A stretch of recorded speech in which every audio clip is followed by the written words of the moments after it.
The EPA announced plans today to overturn a key scientific finding that it has used to regulate carbon emissions and climate pollution since 2009. It's the latest in the Trump administration's efforts to roll back federal regulations and, if upheld, could undo Obama and Biden-era climate policies. Stephanie Sy joins us with more. Amna, the EPA is specifically targeting the endangerment finding, which determined that pollutants caused by burning fossil fuels endanger humans and can therefore be regulated under the Clean Air Act. It's been the basis for the government's fight against climate change for the last 15 years. During an appearance at a truck dealership in Indiana, EPA Administrator Lee Zeldin accused previous administrations of twisting the Clean Air Act, resulting in what he said were more than $1 trillion in regulations over the years. He said President Trump was given a mandate to change that. They elected President Trump, President of the United States. That was the will of the American public. And when they voted, they asked for, demanded that an agency like the EPA would be cognizant of their economic concerns, that all agencies would be applying common sense, that we at EPA must choose to both protect the environment and grow the economy, that it's not a binary choice. Joining me now for more on what this means and how it will affect current regulations, I'm joined by Ben Geman, energy reporter for Axios. Ben, thank you for joining the NewsHour. So first off, can the EPA do this? Just rescind the entire legal basis for regulating emissions? They can certainly try. Now, this is a proposal that went out today. If and when it is finalized, it will certainly be subject to very vigorous legal challenges. But yes, in theory, this is something that they can attempt to do, and it's a very bold and aggressive step.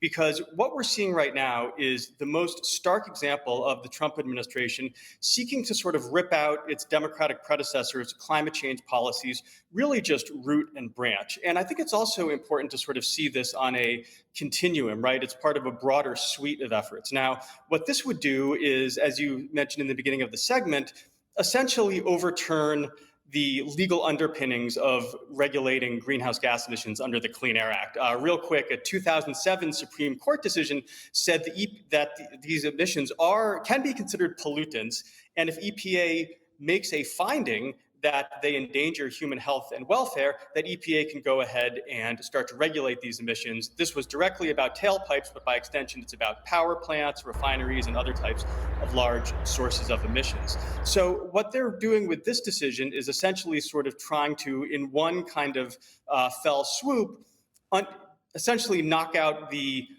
pillars that hold up different types of regulations. Now, I should say they're also repealing other regulations in a sort of piece by piece way. So, but this is, like I said before, this is sort of perhaps the most direct assault, I would say. Okay, so there's a public comment period open now, and then what? How much could this roll back greenhouse gas regulations, and what would the impact of that be, including on future attempts to regulate emissions? Yeah, I think the last thing you said there is the most important because, this administration is already walking away from Biden and Obama era efforts to regulate emissions from cars, trucks, power plants, and so forth. But if you remove the legal underpinning of the sort of whole endeavor, that would make it extremely cumbersome and difficult for a future administration that did want to take action on these sources to sort of reimpose those regulations because this legal sort of bedrock for those actions would no longer be in place. Now, I do think it's important to note that regulations are hardly the entire ballgame when you sort of look at policies that aim to limit limit the emission of heat trapping emissions in the US and increase the uptake of cleaner burning types of energy, whether that's electric vehicles or solar power or other types of renewables. Now, the Biden administration had been trying to sort of aggressively create policies on, I suppose you could say, the demand side, which were these large consumer and business subsidies in the Inflation Reduction Act for using these cleaner types of sources. So I think if you look at this if you look at this rescission of the endangerment finding together with these other policies, it would make it more difficult for the U.S. to continue cutting emissions. So even if this change happens, Ben, market forces are still going to do what they're going to do, and renewable energy industries may continue. That's absolutely right. I mean, regulations are one of the factors that determine how quickly or how slowly we see this slow-moving transition away from fossil fuels. But certainly there's a whole constellation of other reasons why utilities are bringing more wind and solar power online, why car companies are creating more electric vehicles and issuing more and more models. I think what's safe to say is that while it's very hard to predict the future of clean energy deployment, removing this finding would make it difficult to accelerate emissions reductions in the US and would create new barriers to the rapid uptake of clean energy sources that are coming alongside other barriers that have already been showing up. But that said, you're absolutely right. Markets will have a say and the energy transition will continue. But what we're really talking about, I think, is the pace of that transition. I do want to talk about the fact that at today's event, there was a lot of talk about how costly these regulations have been.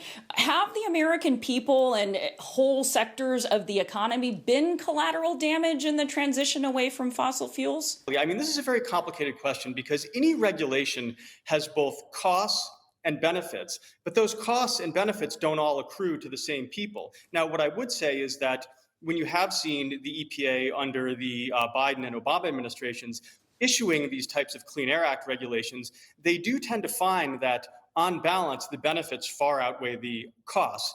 But that said, the way that these regulatory impact analyses are constructed are subject to some, I suppose, kind of fiddling with the dials. I do think it's interesting to start looking at the reasons that the EPA is giving for trying to remove this finding. I mean, on the one hand, it is definitely the scientific consensus, and we should never shy away from that greenhouse gas emissions, primarily from burning fossil fuels, are causing dangerous climate change. But the EPA makes a whole series of other arguments in this long document, such as the idea that the EPA in 2009 was overstating some of the harms. They also get into the idea that the US contribution to these emissions, particularly from tailpipes, is not going to be globally significant enough to justify some of the costs of imposing these regulations. And then they get into some other arguments as well. Their eyes are really on the Supreme Court, as are mine, because the Supreme Court has been issuing decisions in recent years that essentially pull back how much running room agencies have to impose new regulations unless Congress has sort of given them a very, very detailed and explicit blessing with which to do so. Ben Geman, Axios' energy reporter. Thank you so much for joining us, Ben. Thank you for having me on.